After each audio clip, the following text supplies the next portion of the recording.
9:20 de la mañana nos metemos en otros temas. La Intendencia de Montevideo creó una línea en convenio con Facultad de Psicología que está dirigida a atender a hombres. Para conocer los detalles de cómo funciona, ya desde hace una semana recibimos a Solana Quesada, directora de Igualdad de Género de la Comuna, y a Néstor Rodríguez, docente asistente del Programa de Género, Sexualidad y Salud Reproductiva del Instituto de Psicología de la Salud. Bienvenidos a los dos. Muchas gracias. Bueno, primero que nada, en esta semana, ¿cómo fue la repercusión que tuvo esta línea?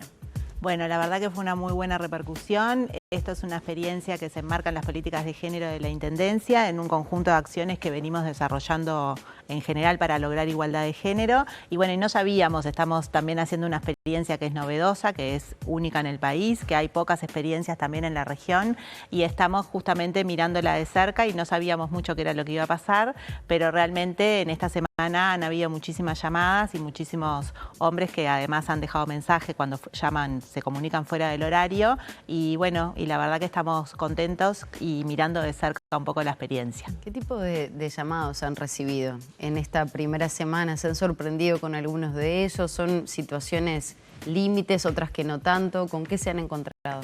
Bueno, primero, como decía Solana, nos ha sorprendido muy gratamente por la cantidad de llamadas que hemos tenido, ¿no? ¿De cuántas estamos hablando?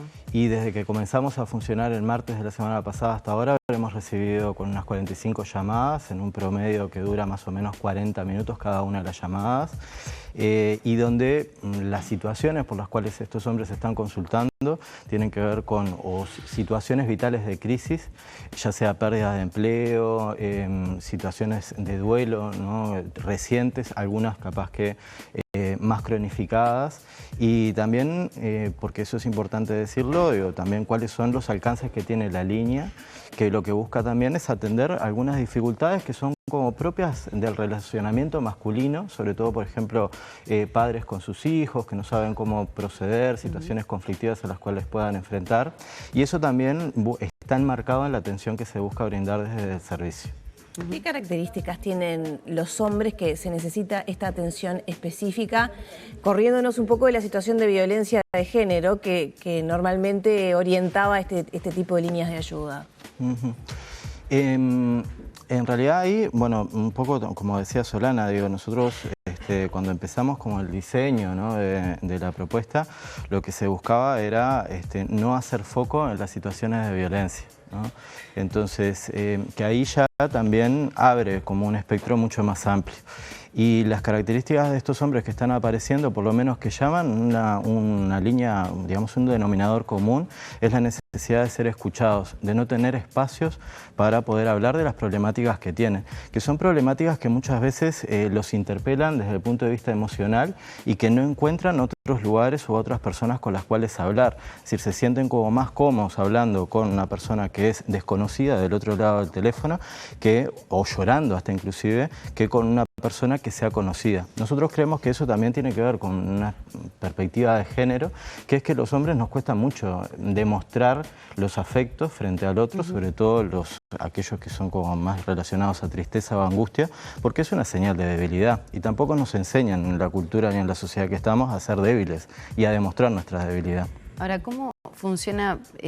Porque parece muy sencillo, pero me imagino esa persona que está atravesando una dificultad, con un llamado de 40 minutos, seguramente esa situación no se descomprima, ¿no?, en un solo día. ¿Se puede volver a comunicar a esa persona? ¿Cómo se hace el seguimiento? En ese sentido, ¿cuáles son los límites que maneja la línea? Sí, está muy bien que lo preguntes, sobre todo porque también nos ayuda como a encuadrar, ¿no?, y a enmarcar. No es una línea que busque hacer seguimiento a lo largo del tiempo, no es un servicio psicoterapéutico, más allá que lo brinda la facultad en conjunto con la Intendencia, como iniciativa de la Intendencia, sino que lo que busca es un espacio de consulta que se abre y se cierra en el momento con la misma llamada, ¿no? Y muchas veces en esto, los problemas capaz que siguen persistiendo y siguen estando, ¿no? Es decir, la pérdida y el dolor por la pérdida capaz que sigue estando. Ahora, es real, y eso está comprobado, que en la medida que nosotros ponemos en palabras las cosas que nos pasan, también ayuda a descomprimir emocionalmente para seguir afrontando ese problema que tengo. Entonces puedo encontrar capaz que otras alternativas y otras soluciones y me alivian a la mochila. Solana, esto también tiene que ver con una estrategia de abordaje y prevención de violencia de género se habla mucho, ¿no?, del modelo masculino o machista que emerge a veces en situaciones de violencia doméstica o de género, y es justamente por, bueno, personas que tienen dificultades para contactar con su sensibilidad, para procesar sus emociones, que está más, creo que los hombres están más con ese desafío, ¿no? Sí, claramente creemos que es parte de una estrategia de prevención de la violencia, no se dirige específicamente a hombres que ejercen violencia. Para eso nosotros tenemos otro servicio, que es un servicio de atención a hombres que ejercen violencia, que además estamos en un proceso de evaluación y de reformulación para mejorar y ampliar las formas de atención. Es una línea que justamente lo que pretende es dar ese espacio para que los hombres puedan llamar y expresarse. Creemos que eso previene la violencia.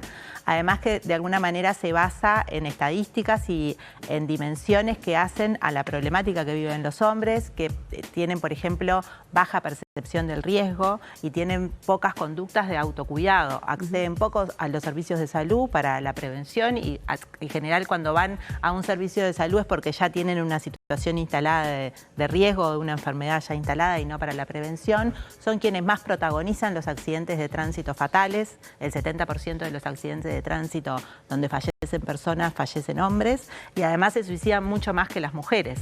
Entonces claramente hay muchos datos que nos llaman la atención, que son señales de alerta de que claramente los hombres tienen necesidades específicas y problemas específicos.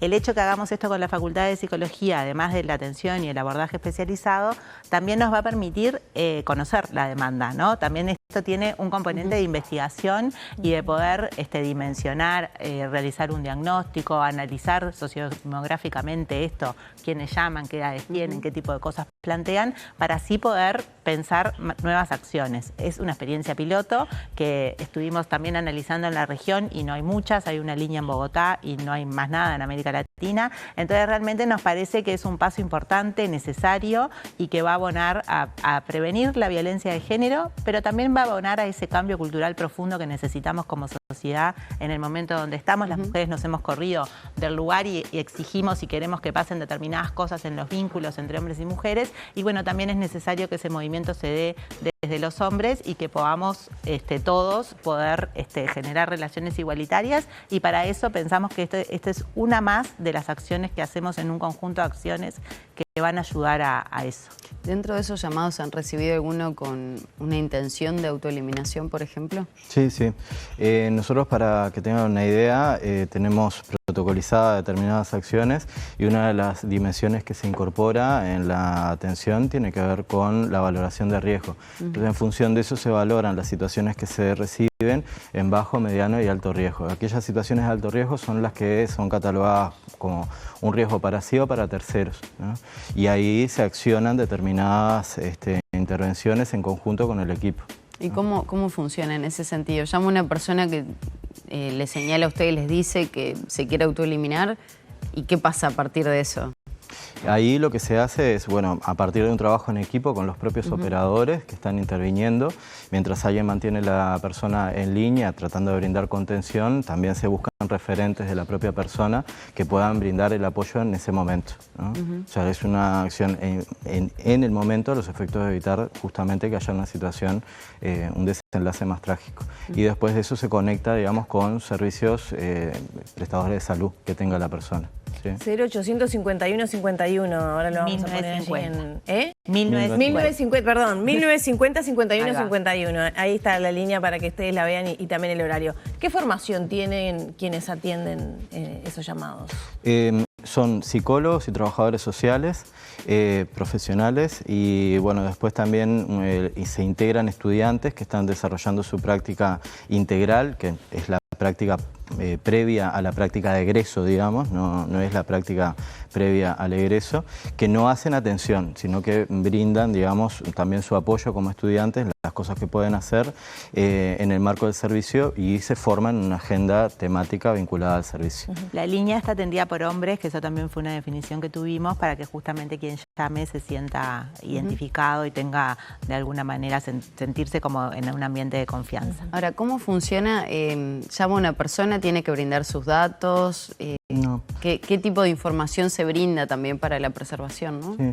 Es confidencial el servicio, la persona no tiene por qué ni brindar sus datos identificatorios, nada. más allá que obviamente en algún momento se le pregunta. Claro, la situación de riesgo que recién hacían esa No, valoración. y en general, porque en realidad se le pregunta para saber con quién se está hablando, ¿no? Eso genera una proximidad también en la comunicación, sobre todo en una llamada que tiene varios minutos, ¿no? Entonces es importante, los operadores se presentan con el nombre de pila, entonces eso genera también cierta familiaridad para poder desarrollar las problemáticas que muchas veces tienen que ver con esferas vinculadas a la sexualidad, a la salud, ¿no? De cuestiones mucho más íntimas. Entonces ahí lo que se hace es una primera escucha, tiene como varios componentes. Una primera escucha, lo que se llama una escucha más activa, que busca darle un sentido a eso que le está pasando a la persona. Darle sentido tiene que ver justamente cómo eso que me está pasando a mí como hombre se vincula en algún sentido con determinados mandatos sociales y culturales que recaen sobre nuestro proceso de educación. Después lo que se hace es un proceso de orientación, una acción de orientación que tiene que ver con poder ordenar los problemas que se presentan. Muchas veces lo que nos ha pasado es que los hombres que llaman, vuelcan, ¿no?, sobre el operador toda una cantidad de problemas, ¿no? O sea, es como una catarata de problemas, que eso también requiere como una priorización, porque obviamente no se puede tener una llamada por 3 horas, pero agarrar y decir, bueno, de esto que usted está presentando, sobre qué vamos a priorizar. Y en función de eso tratar de encontrarle alternativas y soluciones en conjunto con ese hombre, ¿no? Explorar alternativas de solución. Y después hay una tercera etapa, podríamos decir, que es la de derivación, que lo que se busca es conectar a ese hombre con servicios que puedan atender la demanda. Claro, se lo puede llegar a derivar con otros servicios. Sí, exactamente, es una de las posibilidades. ¿De la Facultad de Psicología o De en general toda la con red, su sistema de salud? De toda la red que existe. Una de las cosas que hicimos, además de los protocolos de atención, fue una guía de recursos de cuáles eran los recursos disponibles a los cuales podía derivarse las situaciones. No es una línea de derivación o de oferta de servicios, pero sí se puede, en esa situación que se plantea, bueno, obtener información de qué posibilidades hay de acceso a otros recursos que puedan tener una atención más permanente. Esto claramente es una primera escucha, orientación, asesoramiento, y no es el espacio para solucionar de fondo ese problema, pero creemos que es una puerta de entrada importante porque justamente es el lugar para expresar, para reconocer, para identificar y para saber capaz que necesito ayuda y que necesito dar otro paso más, o a veces no son cosas que necesiten esa profundidad de otras acciones, sino que bueno, también es como dudas, inquietudes o aspectos que en esa conversación también pueden canalizarse y finalizar ahí. ¿Ha generado una inversión de recursos por parte de la Intendencia o al ser en esta asociación que se hace con la Facultad de Psicología no se invierte tanto dinero? ¿Cómo ha sido Bueno, eso? lo que hacemos es un convenio marco que tiene claramente objetivos y productos concretos y sí ha implicado una inversión de recursos como cualquier servicio que presta la Intendencia y que tiene en este acuerdo los honorarios de los profesionales en el marco de las horas docentes, son profesionales que trabajan en el marco de la Facultad de Psicología, no son contratados por la Intendencia de Montevideo y además de la atención, tiene este plus o este adicional de poder ir sistematizando, por un lado, qué tipo de demandas llegan y por otro lado, ir protocolizando más allá de este acuerdo básico que tenemos de cómo se va a trabajar en base a la experiencia y a la evidencia que va surgiendo de lo que los hombres van planteando. Néstor, ¿por qué les cuesta tanto a los hombres ese reconocimiento de sus sentimientos o reconocer sus vulnerabilidades? Bueno, ahí hay una generalización, ¿verdad? No todo. Es una generalización, por supuesto. Siempre cuando hablamos de estos temas, se habla un poco también de lo que se sabe, lo que se ha investigado, ¿no? Eso es importante también, es decir, las prácticas basadas en evidencia. Hay un proceso de socialización en el cual nos vamos construyendo, tanto hombres como mujeres. Y los hombres en general siempre estamos más educados y socializados hacia la racionalidad y desconectados de las cuestiones emotivas, ¿no? De las cuestiones emocionales. A diferencia de lo que le pasa más a las mujeres, ¿no? O sea, las mujeres están más socializadas y educadas en conectar con lo que le pasa, pero también conectar con lo que le pasa al otro, hasta inclusive en estos mandatos de la maternidad, algo a lo cual a los hombres nos cuesta mucho más. Sobre todo porque también hay una gran censura social si los hombres se muestran emocionales, ¿no? Si dicen lo que les pasa. ¿no? Si los hombres decimos lo que nos pasa, es como que estamos demostrando cierta vulnerabilidad que esta sociedad y esta cultura en realidad no premia. Solana, con el diario del lunes y viendo la evaluación de esta primera semana de aplicación de esta línea, ¿entienden que se puede haber subestimado este servicio que va a presentar la Intendencia? Digo, por parte de algunos sectores de la sociedad, de la política también. Bueno, no sé qué es lo que los demás valoran. Bueno, hay algunas expresiones que señalaban, por ejemplo, bueno, la Intendencia no se tiene que hacer cargo de eso, se tiene que dedicar a otros aspectos. Eso nos pasa dentro de Montevideo. en todos los ámbitos sociales que trabaja la Intendencia, sea desde las políticas de género, los servicios de atención a la violencia, las policlínicas, los servicios de atención a la salud. Ayer salió una línea para atender a los adultos mayores. Tenemos un programa de atención a la salud mental de adolescentes que también es muy innovador y muy necesario. Y cada vez que la Intendencia de Montevideo anuncia una línea de trabajo en este sentido, siempre aparecen esos comentarios, sobre todo en las redes, planteando que la Intendencia tiene que abocarse a lo que también se aboca, que es la atención a la infraestructura básica, la limpieza, la movilidad, las calles. La Intendencia claramente se ocupa de eso, pero también consideramos que, bueno, que es muy importante quienes habitan Montevideo, no solamente en el uso de la infraestructura, sino en cómo habitamos la ciudad, y eso hace que cómo pensamos una calle, cómo pensamos una parada. Nosotros trabajamos desde la perspectiva de género con todas las áreas de la Intendencia. No es lo mismo la infraestructura vial pura y dura que pensarlo en términos de la movilidad y cuál es el uso que las personas hacemos, y eso está atravesado por la edad, por la discapacidad, por si somos hombres o mujeres, y ahí vamos a pensar una movilidad y una infraestructura vial distinta. Y bueno, y Montevideo se tiene que ocupar de todas esas cosas con la misma seriedad, con la misma profundidad que se ocupa de lo otro, y así es lo que venimos haciendo. Y bueno, esos comentarios aparecen con la línea de atención a hombres, pero en realidad aparecen siempre que se trabaja desde lo social, y bueno, estamos absolutamente convencidas que es parte de lo que la Intendencia de Montevideo tiene que hacer. Y en ese sentido, ¿se ha podido concretar algún objetivo de estos que tú planteabas en cuanto a la igualdad de género para el uso de la ciudad, de los servicios? Claramente. Nosotros, por ejemplo, tenemos un protocolo de actuación para la prevención del acoso sexual en el espacio público. Tenemos con movilidad, venimos trabajando con los ómnibus, con las empresas de transporte público. Estamos trabajando ahora con boliches y locales de recreación nocturna para hacer también una experiencia piloto en esos espacios, que son lugares donde existe mucha violencia de género. Venimos trabajando con los puntos violetas en la cultura y el carnaval. Estamos realmente haciendo en estos ámbitos que son también del disfrute y del uso del espacio público, del ámbito de la expresión y la participación, donde esa situación de cómo hombres y mujeres habitamos esos espacios no se da en igualdad de condiciones.